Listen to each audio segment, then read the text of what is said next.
Okay, hello all. Jewish psychology, התבוננות. Our topic, our theme today is 4 mistakes that we are doing, consciously or non-consciously, that hurts our children confidence, that make them more vulnerable, less believing in themselves, less full of trust and confidence and know what trajectory and know how to choose the right way, the right path in life. So what are those mistakes?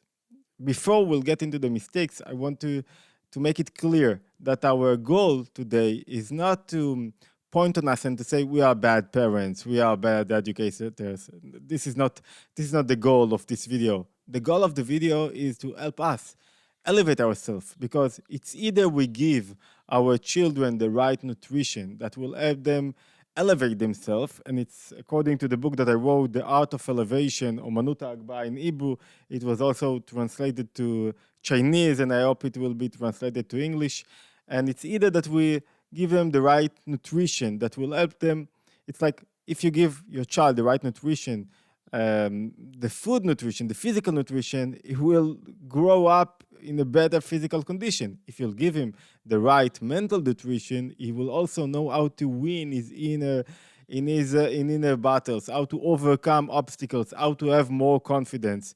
So the goal is to help us achieve clarity. Without clarity, it's always like you don't know if you're doing the right thing. You sometimes you convince yourself that it's okay to act according to those mistakes. But when you have clarity, you know with confidence that whenever you will act in this way, whenever you will take this path, you will make your child feel less confidence, but not more confidence.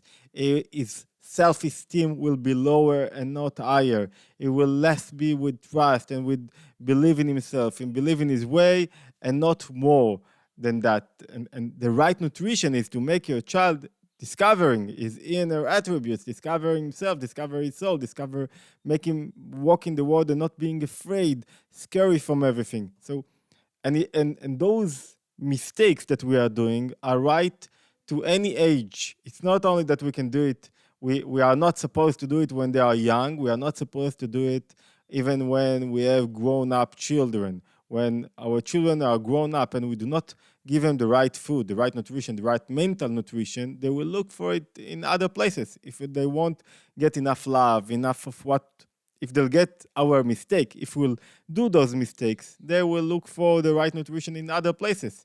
They will look for the pleasure or for someone to believe in them in other places, and sometimes it could be not positive places. Okay, the first mistake that we are doing is irritating and criticizing and criticizing them every so much more than not more. Whenever we are irritating, whenever we are criticizing, you cannot accept a child to feel that is belong to the house, that is growing. Why? Because when somebody criticizes you, what is your react? What happens?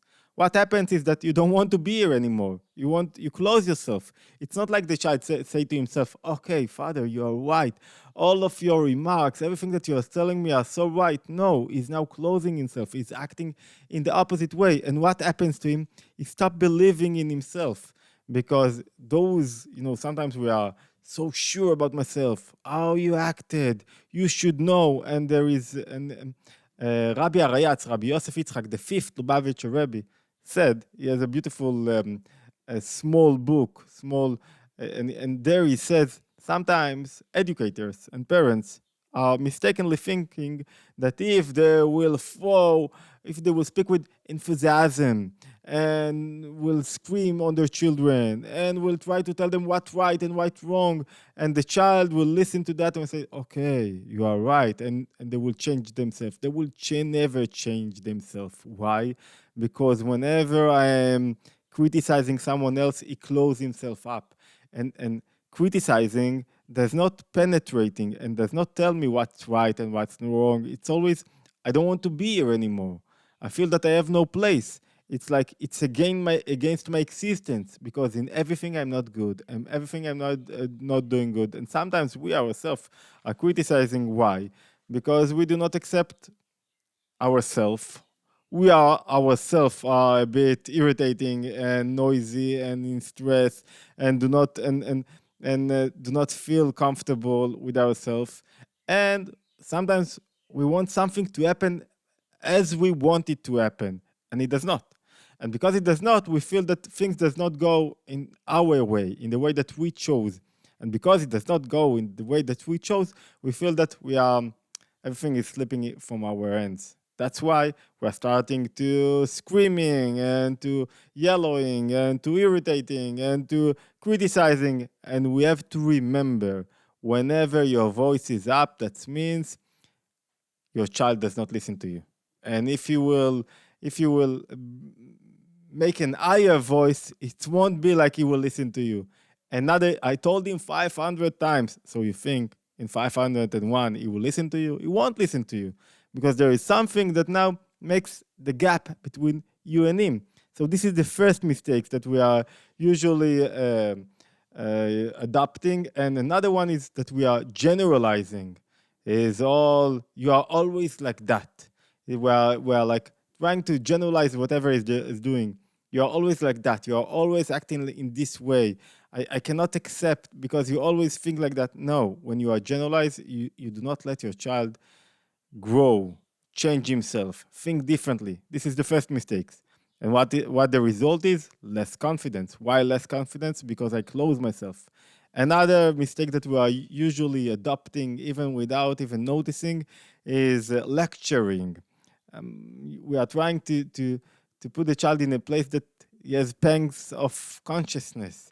We are trying to, like, okay, I'm lecturing to you why you acted like that and why you acted like that, and all the suffering that you caused me, and I trying to manipulate you in a way, because by this manipulation, I think that I will gain more of my interest as a parent.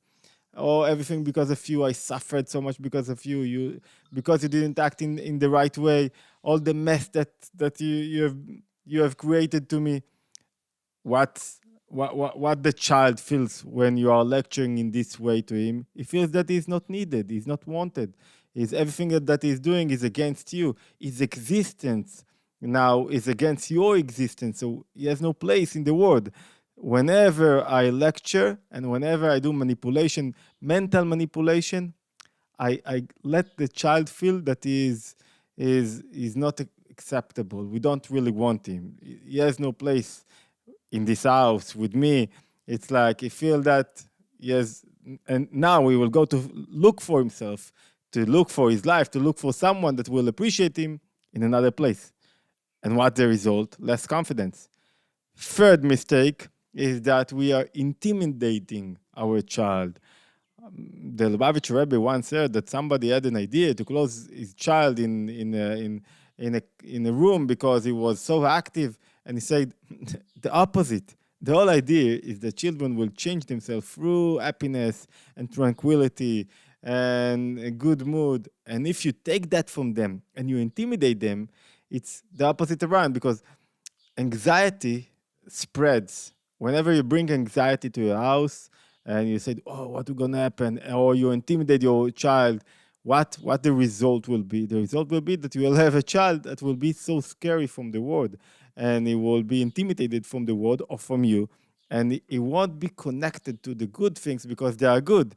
He won't believe in the world. He will think that everything is intimidating, and he have to work on himself, and he won't accept himself. So he won't discover in his attribute, his inner powers with tranquility and peace of mind and health, body and mind. The fourth mistake that we are doing usually is threats. We're using threats or stipulations that we are saying, if you'll do that, you'll get that. And if won't do that, you won't get that.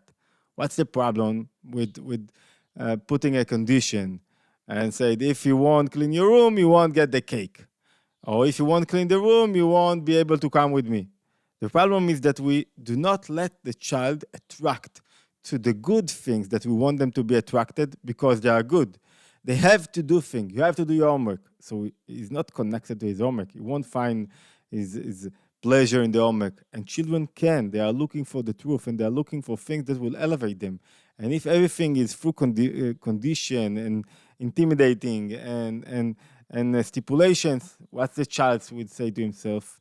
I have to do that. I have no other choice. It's like you train your child to act in a certain manner, and instead of training him to be connected to the good things, to the positive things, to the values that you want him to be connected. So the result is, what is the result? That you have a child that is like, it's like a dog. He's like a dog. He's trained and he's not thinking by himself independently. The most important thing is to let the child think independently. That's the way he will grow. That's the way he will be connected to the right thing. So the problem is that he's being attracted not to the good because he's good, but to the good because he has to. He has no other way. So those 4 mistakes are things that happens to each one of us, and it's not like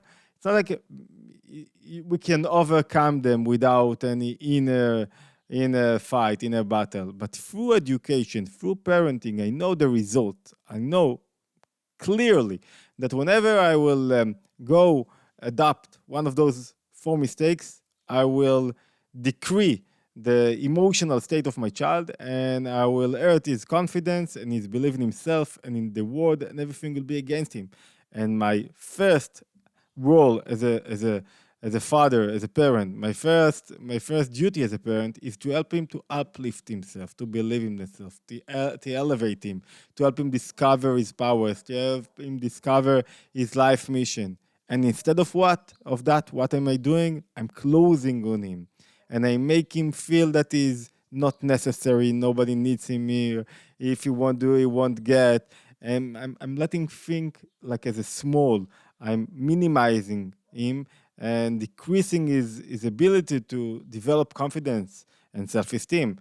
So the most important thing is those are only 4 mistakes. We have more mistakes.